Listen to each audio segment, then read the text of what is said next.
Doctor साहब, programme के last segment को हम टच कर रहे हैं और मैं ये जानना चाहूँगा सर कि जो इलाज है उसमें जो इलाज गाह का रोल है नशे की से रिकवर करने के लिए, उसमें क्या इंडोर लोगों को एडमिट करना, पेशेंट्स को एडमिट करना, वो कितना ज़रूरी है, उसकी कितनी मियाद होनी चाहिए, डिटॉक्स का क्या पहलू है, और फिर डिटॉक्स के बाद within 1 week 2 week 3 weeks जब उनकी बॉडी क्लेंस हो जाती है, फिर उनके जो जहन पे असरात होते हैं, जो उनकी हैबिचुएशन हुई होती है, उसके ऊपर भी थोड़ा सा कमेंट कीजिएगा। और इस तनाजुर में ये भी बताइएगा कि क्या ये मुश्किल बीमारी में आउटडोर में ट्रीटमेंट मुमकिन है? इजाज़ भाई, जो इंडोर ट्रीटमेंट है या रीहैब सेंटर का जो कॉन्सेप्ट है, ये तो अब गए दिनों की बातें। अब आइंदा आने वाले चंद सालों में दुनिया में आपको ये नज़र आएगा कि रीहैब सेंटर कम से कम होते चले जाएंगे और आउटडोर इलाज, बल्कि स्काइप पे इलाज यानी ऑनलाइन इलाज के इम्कानात बहुत रोशन हैं। और उसमें शेम का पहलू भी कम होता है, अनोनिमिटी भी मिल जाती है। तो अभी भी हम बहुत से लोगों का इलाज ऑनलाइन करते हैं, जो पाकिस्तान से बाहर के लोग हमसे रब्ता करते हैं, पाकिस्तानी जो दुनिया में बसे हुए हैं। और पाकिस्तान में भी ज़्यादातर इलाज हम आउटडोर बुनियादों पर करते हैं और कोई सिर्फ 20% मरीज़ों का इलाज है जो हम इंडोर करते हैं। और ये वो सिचुएशन होती है कि जिसमें मरीज़ बहुत दमा चौकड़ी मचाता है और अपने माँ बाप पे हाथ उठाता है, क्राइम करता है, कोई कारोबार नहीं करता, कुछ भी नहीं करता, तोड़ फोड़ करता है और उसकी ज़िंदगी को हकीकी ख़तरात भी लाहक होते हैं और वो इलाज के नाम पे बिदकता है और घर वालों की ज़रूरत नहीं कि उससे बातचीत कर सके। तो सिर्फ ऐसी एडवर्स सिचुएशन में हम इंडोर इलाज की तरफ राग़िब होते हैं। ज़्यादातर अब हम आउटडोर इलाज को तरजीह देते हैं, जिसमें बुनियादी शर्त यह है कि एक पेशेंट खुद आके सामने बैठ जाए अपने फैमिली मेम्बर्स के हमरा या अकेला, और वो बताए कि वो कारोबार करता है कुछ और या पढ़ता है किसी यूनिवर्सिटी में, और वो बताए कि वो नशे से निजात हासिल करना चाहता है और आउटडोर बेसिस पे हफ्ते में 3 दिन कम अज़ कम इब्तदा में और बाद में 5 दिन तक आने के लिए तैयार है। ऐसे मरीज़ों को अक्सर तो डिटॉक्स की ज़रूरत ही नहीं पड़ती, क्योंकि उनका तर्ज़ ज़िंदगी जो है एक रिवर्स गियर में चलना शुरू होता है, जिसमें नशा कम होना शुरू होता है। तो फिर नशा छोड़ते हुए कोई वो तकलीफ़ें भी नहीं होती। जो विड्रॉल है या अलामत पसपाई हैं वो तब बहुत ज़्यादा होती हैं जब कोई बंदा बढ़ती हुई मिकदार में पहले से ज़्यादा नशा कर रहा है, तो फिर उसको अलामत पसपाई होती हैं। लेकिन अगर कोई आउटडोर में आना शुरू कर देता है तो होम डिटॉक्स हो सकता है, जिसका मतलब ये है कि उसके घर के जो लोग हैं वो उसकी मदद करें, कोई उसको दवा देने का इंचार्ज बन जाए टेलीफोनिकली मशवरा करके, और कोई क्वारंटीन बना सके कि घर में कोई ऐसा शरपसंद ना आए जो उसको नशा दे दे। और मरीज़ ख़ुद कहे कि मैं होम डिटॉक्स होना चाहता हूँ, और उस दौरान उसकी घर में भी काउंसलिंग जारी रहे और वो आके काउंसलिंग लेके भी जाए। तो as such as a rule अब हमारे यहाँ आउटडोर इलाज को हम तरजीह देते हैं, और इनडोर इलाज एक एक्सेप्शन के तौर पर होता है, क्योंकि कुछ ऐसे लोग होते हैं जो तकलीफ़ से बिलबिला रहे होते हैं और उनका कहीं भी बिल्कुल कोई ऐसा चारा नहीं होता कि वो मरीज़ के साथ बात कर सकें। तो फिर उनको हम सिखाते हैं कि मरीज़ के साथ बात कैसे करनी है। फिर हम सिखाते हैं कि कैसे आप मरीज़ के साथ इज़्ज़त और मोहब्बत के साथ बात करें, लेकिन उसकी गलत बातों को ना मानें। और जब वो धमकियां देने पे उतर आए तो आप उससे कैसे डील करें, और उस पर नवाज़ें भी ना करें और ताने भी ना कसें और हाथ तो कभी भी ना उठाएं। और ये सारी बातें जब फैमिली मेम्बर सीखना शुरू करते हैं तो बहुत जल्द मरीज़ इलाज के लिए रजू करता है, और ऐसे मरीज़ों को आमतौर पर इंडोर इलाज की ज़रूरत होती है। क्या ये मरीज़ सरेंडर करते हैं खुद, या इनको किस तरह से राग़िब किया जाता है? क्योंकि इनका जहन जो है क्या वो बिल्कुल सेरेनिटी और सैनिटी में होता है कि वो ये जान सकें कि जिस रास्ते पे हम चल रहे हैं ये फेटल और जानलेवा हो सकता है? अच्छा, इनमें से आधे मरीज़ों को तो बिल्कुल इदराक नहीं होता, कोई इंसाइट नहीं होती, क्योंकि डुअल डिसऑर्डर होता है उनको, या तो बाइपोलर डिसऑर्डर साथ होता है या कोई और साइकेट्रिक इलनेस होती है, तो ऐसे मरीज़ों की जो मर्ज़ी है वो मैटर नहीं करती, तो घर वाले उनको इलाज के लिए पुश करके लाते हैं या मजबूर करके लाते हैं, तो उनका भी इलाज करना होता है और जल्द से जल्द उन्हें इलाज में हमनवा बनाने की ज़रूरत होती है। उसमें फैमिली मेम्बर्स का साथ रहना इलाजगाह में बहुत कारआमद रहता है। अगर फैमिली मेम्बर साथ नहीं रह सकते तो रोज़ाना विज़िट करना अपने मरीज़ के साथ कम से कम 2 घंटे गुजारना जो है वो बड़ा कारआमद रहता है।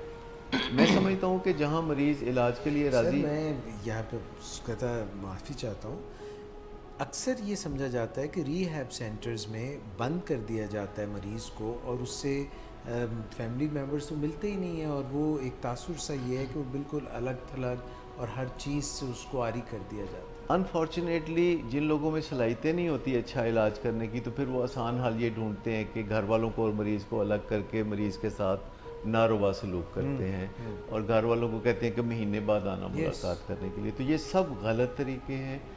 ये दाल में कुछ काला होता है या तो पूरी दाल ही काली होती है। ऐसे सेंटर्स हैं जो बिल्कुल मरीज़ों के साथ गैर इंसानी सलूक करते हैं और वो बहुत छोटी जगहों पे बहुत ज़्यादा बड़ी तादाद में जैसे 300-400 मरीज़ों को बंद कर देते हैं और बहुत बदतर सलूक करते हैं। तो ऐसी इलाजगाहों को तो इलाजगाह कहना भी गलत होगा। लेकिन कुछ पैरामीटर्स हैं जो मैं बता देता हूँ कि जो इलाजगाह भी आपको मरीज़ से मिलने नहीं देती, समझ लें कि गलत है, ठीक, रॉन्ग नंबर। और जो इलाजगाह आपकी काउंसलिंग नहीं करते और कहते हैं कि जी आ जाएं 100 दिन के बाद और अपने मरीज़ को ले जाएं, तो ये कोई टेलीविज़न नहीं है जिसकी तस्वीर ख़राब हो गई है या आवाज़ ख़राब हो गई है और आप उसको 100 दिन के बाद आके ले जाएं। फैमिली मेम्बर्स का इंटरेक्शन होना मरीज़ों के साथ बहुत ज़रूरी है और फैमिली मेम्बर्स का करेज हासिल करना कि वो हक सच की बात अपने मरीज़ से कर सकें और उसके बाद वो खामोश हो जाएं, तैश में ना आएँ। याद रखें जिस घर में भी ये मसला होता है नशे की बीमारी का, उसमें मरीज़ काफ़ी तपा देता है घर वालों को और घर वालों के लिए ठंडा रहना मुश्किल हो जाता है। तो सबसे पहले हम अहले खाना को ठंडा रहना सिखाते हैं, क्योंकि जो प्री रिक्विजिट्स हैं वो ये है कि आप मरीज़ से मुज़ाकरात की राह हमवार करें। और मुज़ाकरात का मतलब रौला या खप नहीं होना चाहिए। मुज़ाकरात का मतलब है कि आप अच्छे तरीके से बातचीत कर सकें और मरीज़ को राह रास्त पे ला सकें मुज़ाकरात के नतीजे में। उसमें मुज़ाकरात के जो बुनियादी असूल हैं वो हम अहले खाना को सिखाते हैं और 1 हफ़्ते 10 दिन की ट्रेनिंग में अहले खाना इस काबिल हो जाते हैं कि वो मरीज़ से हेल्दी मुज़ाकरात कर सकते हैं और उसे चॉइस देते हैं कि वो इलाज में चला जाए या उन सहूलतों से महरूम होने के लिए तैयार हो जाए जो उसकी ज़िंदगी में अहले खाना की तरफ से फ़्लो करती हैं। और इसमें स्टैंडर्ड ऑपरेटिंग प्रोसीजर्स हैं, यानी इंटरवेंशन का जो कॉन्सेप्ट है कि बदाखलत कैसे करें अपने मरीज़ की ज़िंदगी में, फैमिली इंटरवेंशन के सारी फैमिली मिल के कैसे बदाखलत करे, प्रोसेस इंटरवेंशन के एक बंदा दिन में जब भी अपने मरीज़ को मिले तो कैसे बातचीत करे, फिर क्राइसिस इंटरवेंशन है तो उसका एहतमाम कैसे करें। जब सब कुछ आपका चारा काम नहीं करता तो फिर कानून की मदद कैसे लें, फिर 15 को कॉल कैसे करें, फिर पुलिस स्टेशन से रब्ता कैसे करें, फिर सिविल कोर्ट्स में कैसे जाएं, फिर सेशन कोर्ट्स में कैसे जाएं, फिर हाई कोर्ट्स में कैसे जाएं। हर जगह आपके लिए रेमेडी मौजूद है और अहले खाना अगर इस शेम में से निकल आए तो वो अपने प्यारे की जान ज़रूर बचा लेंगे और ये जो उम्र भर का रोग लग जाता है किसी प्यारे के जान से जाने की वजह से, तो वो इससे बच सकते हैं। Sir one last question if you may please. Sir जो क्रॉनिक डिजीज़ होती हैं such as diabetes, heart disease, ये काफ़ी देर तक इंसान के साथ ही चलती है। हाँ, नज़ला ज़ुकाम हो जाए, खांसी हो जाए, पेट ख़राब हो जाए कि 1 हफ़्ते में इलाज होता है, दवा देते हैं, ठीक हो जाता है। ये जो नशे की बीमारी है, इसमें क्या हम हफ्ते भर में या 2 हफ्ते में या 3 हफ्ते में या 4 हफ्ते में अगर किसी की जैसे जो नशे की बीमारी में होते हैं, कभी वो कई माह से इस काम में होते हैं, कई साल से होते हैं, कई दफ़ा उन्होंने कोशिश की होती है इसको छोड़ने की, फिर इसमें दलदल में फंस जाते हैं। और जो आपने इसकी हमाजहत बताई कि फैमिलीज़ भी प्रॉब्लम है, शख्स भी प्रॉब्लम है, मैं सिर्फ ये जानना चाहता हूँ, मेरे सवाल का मंतज ये है कि क्या हफ्ते 10 दिन, 50 दिन, 100 दिन में इसका इलाज हो जाता है? देखिए, जहाँ तक हफ्ते 10 दिन या 50 या 100 दिन की बात है, तो ये दिनों की बात नहीं है, ये तब्दीली की बात है। यानी अल्लाह ताला चाहे तो दिल एक दिन में बदल देता है लोगों के, और लोग बदले हुए नज़र आते हैं, और इसे हम मिरेकल्स कहते हैं। तो ये जो मिरेकुलस वैरायटी है, ये तो किसी लम्हे आ सकती है जब अल्लाह चाहे, जिसके लिए हम दुआ करते रहते हैं। लेकिन इसके अल्टरनेट के तौर पर एक एजुकेशनल वैरायटी है कि जिसमें हम तालीम व तरबियत का बंदोबस्त करते हैं, मुज़ाकरात करते हैं, बातचीत करते हैं, और आहिस्ता आहिस्ता एक तब्दीली आती है जो कि वसी तरीन तालीम को जब हम ट्रांसफ़र करते हैं पेशेंट में, तो उसके नतीजे में आती है। और उसमें कभी हम 1% बेहतरी देखते हैं, कभी 2% बेहतरी देखते हैं, और बाय एंड लार्ज 2 साल तक इलाज जारी रखना पड़ता है आउटडोर बेसिस पे, और मरीज़ का नशा इब्तदाई 3-4 महीने में छूट जाता है, और फिर उसकी जो अंदरूनी साख्त है और बैरूनी साख है, उसके ऊपर हम काम करते हैं, और उसके अंदर जो इत्मीनान है, जो उसका एक अंदर का पहलू है कि नेचुरल हाई महसूस हो और उसकी cravings Aahista Aahista die down कर जाएँ। तो मैं आपको बताऊं कि जो मरीज़ नशा छोड़ देता है वो पहले जैसा नहीं मानता, वो उससे बहुत आला दर्जे का इंसान बनता है। अगर वो महज पहले जैसा बनेगा तो थोड़े वक्त के बाद वो फिर दोबारा नशे की खाई में गिर जाएगा। क्योंकि अगर कोई माँ के पेट से बिल्कुल सही आता है और दुनिया में आके नशे अपना लेता है, तो एक रीहैब सेंटर में से गुजरने के बाद वो कैसे दोबारा जो है बिल्कुल ऐसा बन जाएगा कि वो ज़िंदगी भर नशा नहीं करेगा। तो एक जिद्दोजहद है जो कि नशे के मरीज़ को अपनी ज़िंदगी को बेहतर बनाने के लिए करनी पड़ती है। और एक नशे के मरीज़ पे क्या मौकूफ़, ये जिद्दोजहद क्या आपको और मुझे हर रोज़ नहीं करनी पड़ती?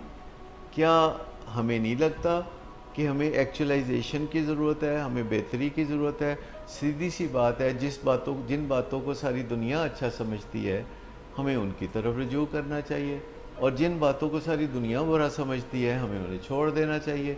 ये एक सिंपल सी लॉजिक तो सब लोग जानते हैं। और आप देखते हैं कि इंसान बदलते हैं, वो बचपन में कुछ होते हैं, नौजवानी में कुछ होते हैं, फिर आगे चल के बहुत बेहतर शक्ल बाज़ लोग इख्तियार कर लेते हैं, बाज़ लोग ऐसा नहीं कर पाते और वो पेरिश हो जाते हैं।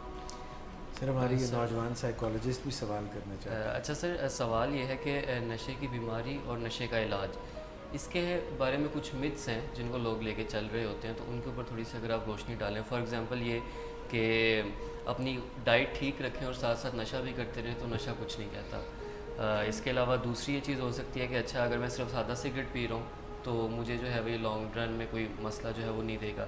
तीसरा जो एक बहुत बड़ा क्वेश्चन ये उठाया जाता है कि आप इलाज में नशे से हटाकर दवाइयों पे लगा रहे हैं, तो ये 2 से 3 क्वेश्चंस हैं जो मिथ्स बनी हुई हैं, इनके बारे में। मैं भी यहाँ पे आपके क्वेश्चन से बिल्कुल मेरा इन लाइन है सवाल कि मिथ्स की बात है। सर, आपने स्टार्टिंग में बात की थी कि कैनबिस की, और आप चर्च के बारे में बात की। कैनबिस की एक फॉर्म है वीड, जिसको आजकल जो यंग जनरेशन है, आपने देखा होगा कि बड़ा उसको एडवोकेट करती है, और उनके पास बड़ा एक रिसर्च मटेरियल है उसको लेके कि वो कोई इस तरह की बुरी चीज़ नहीं है। और सबसे बड़ी चीज़ तो वो ये कहते हैं कि बहुत सारे कंट्रीज़ में लीगलाइज होगी। तो मैं चाहती हूँ आप इस पर भी थोड़ा रोशनी। मैं यहीं से आपकी बात से शुरू करता हूँ कि ये जो वीड के बारे में बात की जाती है, ये बड़ा वियर्ड आइडिया है। अच्छा, ये बुनियादी तौर पर THC है, टेट्राहाइड्रोकैनाबिनॉल, एक केमिकल है जो भंग के पौधे में पाया जाता है, और साथ कोई 420 और भी केमिकल्स हैं। आप अंदाज़ा करें कि 420 केमिकल्स होते हैं, तो बड़ी 420 चीज़ है ये। माइंड बेंडर है, यानी जो THC है वो इंसान के दिमाग को बेंड कर देती है और रुख मोड़ देती है उसका, और वो एक ऐसा रुख मोड़ती है कि फिर वो हर वक्त बस यू टर्न लेने के चक्कर में रहता है कि बस ज़िंदगी में कभी भी उसने सही डायरेक्शन में नहीं चलना, कभी आगे कभी पीछे। तो जो मनशियात के बारे में ये जो कहा जाता है कि कोई रिसर्च है, तो ऐसी रिसर्च कोई नहीं है। 1975 में एक रिसर्च जिसके बारे में रिसर्च की गई तो पता चला कि वो कोई रिसर्च नहीं थी। और ये जो वीड है या चरस है, ये 1975 में ज़्यादा प्योरीफाइड नहीं होती थी, आज उससे 100 गुना ज़्यादा प्योरीफाइड है। अच्छा, एक बात है कि वो लीगल है, तो लीगल तो शराब भी है दुनिया भर में, लीगल तो मिठाइयाँ भी हैं, लेकिन डायबिटिक को हम मना करते हैं। तो नशे जो लोग भी करते हैं अगर उनको एडिक्शन है तो ये इनकी एक जिस्मानी मजबूरी हो गई कि वो नशा नहीं कर सकते, क्योंकि उनका नशा जिस्म जो है नशे से कोप नहीं कर सकता। तो जैसे डायबिटिक को हम कहते हैं कि तुम मिठाई ना खाओ क्योंकि तुम्हारा जिस्म मिठाई से इफ़ेक्टिवली कोप नहीं कर सकता। अब बात यह है कि जो लोग रिक्रिएशनल नशे करते हैं वो हर काम फिर 11th आवर पे करने लगते हैं, क्योंकि उन्हें टेंशन ही कोई नहीं होती और बिल्कुल लास्ट मोमेंट पे वो 11th आवर पे काम करते हैं। और जो एडिक्ट हो जाते हैं वो 13th आवर पे काम करते हैं। Now you know there is no 13th hour. तो जो हेल्दी लोग होते हैं वो 7th आवर पे काम करते हैं और उस काम को इंजॉय करते हैं, जिसको 11th आवर पे काम करने वाले इंजॉय करने की बजाय स्ट्रेस में से गुजरते हैं। अच्छा, जो बात आपने फरमाई वो ये है कि बहुत से लोगों का ख्याल है कि अगर वो बॉडी बिल्डिंग करते रहें तो उसके साथ वो शराब पीते रहें तो कुछ नहीं होगा, ये उनके दिल की तसल्ली है। हकीकत में ऐसी कोई बात नहीं है कि अगर कोई खाना पीना ठीक रखे और सिगरेट भी पीता रहे और ये भी करता रहे तो वो ऐसे ही है जैसे वो एक बहुत पुरानी फिल्म का डायलॉग था कि एक डाकू था तो एन डाके के टाइम पे उसने साथियों को कहा कि तुम रुको ज़रा, मैं नमाज़ पढ़ लो। तो उसने नमाज़ पढ़नी शुरू कर दी। एक पाकिस्तानी फ़िल्म का सीन था। तो उससे दूसरा पूछता है कि तुम अजीब आदमी हो, तुम इधर नमाज़ पढ़ रहे हो और इधर तुम ये डाका भी मार रहे हो। तो कहता है कि नमाज जो है वो मेरा मजहबी हुक्म है और चोरी डाकू जो है वो मेरा पेशा है। ये बड़ा मशहूर हुआ था कि मतलब इस्लाम मेरा मज़हब है, चोरी मेरा पेशा है। तो इस तरह नहीं होता। हम अपनी ज़िंदगी को कंपार्टमेंट्स में नहीं कर सकते। अपनी ज़िंदगी के एक पहलू को जानबूझ के बुरा और दूसरे पहलू को अच्छा नहीं बना सकते, क्योंकि आहिस्ता आहिस्ता या तो हम सारे के सारे बुरे हो जाएंगे या फिर आहिस्ता आहिस्ता हम सारे के सारे अच्छे हो जाएंगे। हम दो रंगी में नहीं रह सकते। सर वो भी सवाल को एड्रेस कर दीजिए। और उसमें एक बहुत ही उम्दा पहलू है जो आप हमें एक्सप्लेन करते हैं कि जब कोई शख्स जो है उसको बहुत तकलीफ़ होती है, कोई दर्द होता है और फिर आप उसको कोई एंटीसाइकोटिक या ऐसी मेडिसिन देते हैं, उसका क्या असर होता है। और फिर आप ये भी हमें बताते हैं कि किस तरह से अद्वियात की कहाँ ज़रूरत है और नशे से किस तरह लोग अद्वियात पे लग सकते हैं। अच्छा, ये बहुत बड़ी फिर एक मैं कहूँगा गलतफहमी है कि लोग समझते हैं कि जो इलाज करने वाले लोगों को नशे पे लगाते, भाई उस पर किसने नशे पे लगाना है, वो पहले ही बहुत लगा हुआ है। जो मेडिसिन्स होती हैं और जो ड्रग्स होती हैं इनमें फ़र्क होता है। ड्रग्स वो हैं जो मरीज़ खुद ले रहा है और मेडिसिन वो है जो लेजिटिमेट मेडिसिन हैं जो डॉक्टर देता है, और ये एडिक्टिव नहीं होती क्योंकि इनके अंदर डोज नहीं बढ़ती बल्कि डोज कम होती है। और ये उस सूरत में दी जाती हैं जब आप डिटॉक्स कर रहे हैं यानी विड्रॉल मैनेज कर रहे हैं, या फिर तब होती हैं जब डुअल डिसऑर्डर होता है कि आपका मरीज़ एडिक्शन का मरीज़ भी है और साथ बाइपोलर डिसऑर्डर में भी मुब्तला है या उसे शिज़ोफ्रेनिया भी है। तो मुझे बताइए कि एक नशे का मरीज़ हो और उसे साथ टीबी हो तो साथ आप टीबी का इलाज नहीं करेंगे? ज़रूर करेंगे। तो इसी तरह कोई नशे का मरीज़ है और आप उसका इलाज करते हुए डायग्नोसिस करते हैं कि इसको शिज़ोफ्रेनिया है या इसको ओसीडी है या इसको कोई और साइकेट्रिक डिसऑर्डर है, तो क्या आप उसे दवा नहीं देंगे? और इसके साथ साथ एक बहुत बड़ी गलतफहमी लोगों को होती है कि हम लोगों को गनूदगी वाली दवाइयाँ देते हैं जिससे कि उनको नींद आए। तो ऐसी बात नहीं है, हम कभी मरीज़ को गनूदगी वाली दवाई इरादतन नहीं देते, लेकिन जितनी साइकेट्रिक मेडिसिन हैं गनूदगी उनमें बतौर साइड इफ़ेक्ट पाई जाती है। सर वो तो एलर्जी में भी होती है। तो डॉक्टरी दवाइयों में, खांसी के शरबत में, एलर्जी की दवाई में अगर कोई गनूदगी होती है तो चंद दिन में फिर वो ख़त्म हो जाती है। लिहाजा बग़ैर सोचे समझे ब्लैंकेट स्टेटमेंट्स नहीं देनी चाहिए, यानी पता करना चाहिए, चीज़ों के दरमियान फ़र्क करना चाहिए। और जब आप फ़र्क करते हैं और आप देखते हैं, जैसे अगर आप एक कंप्यूटर भी लेने जाते हैं तो आप पहली दुकान से जाके कंप्यूटर नहीं ख़रीद लेते, आप मार्केट देखते हैं और आप बताते हैं कि हम मार्केट देख के फिर वापस आएंगे। तो दुकानदार आपको सही मालूमात देना शुरू कर देते हैं और चंद दुकानदारों से आप जब बात करते हैं तो आप अच्छा कंप्यूटर ख़रीद सकते हैं। इसी तरह अगर आपने रीहैब को चुनाव करना है तो आप जाके गूगल पे लिखें कि अच्छा रीहैब होता क्या है, उसके फ़ीचर्स क्या होते हैं, और फिर मुख्तलिफ़ रीहैब्स की वेबसाइट्स पे जाएं फिर उनसे टेलीफोनिक रब्ता करें, जहां आपको लगे कि माकूल बातचीत हो रही है वहां आप जाके मिल सकते हैं। फिर एक ही मुलाकात में फ़ैसला ना करें। मैं समझता हूं कि फ़र्स्ट कांटेक्ट और मरीज़ के इलाज में कोई 6 हफ्ते का फ़र्क होना लाजिम है।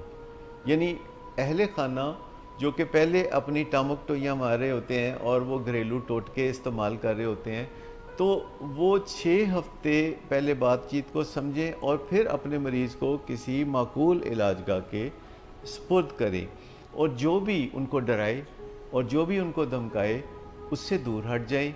जो भी जल्दबाजियां करे उसकी बात ना सुने, और अपने साथ हमेशा किसी अहले खाना में से फहमो फरासत वाले बंदे को लेके जाएं, किसी अहले मोहल्ला में से किसी को ले जाएं, किसी ऐसे रिश्तेदार को ले जाएं जो कि ज़िंदगी का माकूल तजर्बा रखता हो। और सबसे बड़ी बात है कि आप इलाजगाह से ये तकाजा कर सकते हैं कि हमें उन मरीज़ों से क्या मिलवा सकते हैं आप जिन्होंने नशा छोड़ा है आपके इलाज के बाद।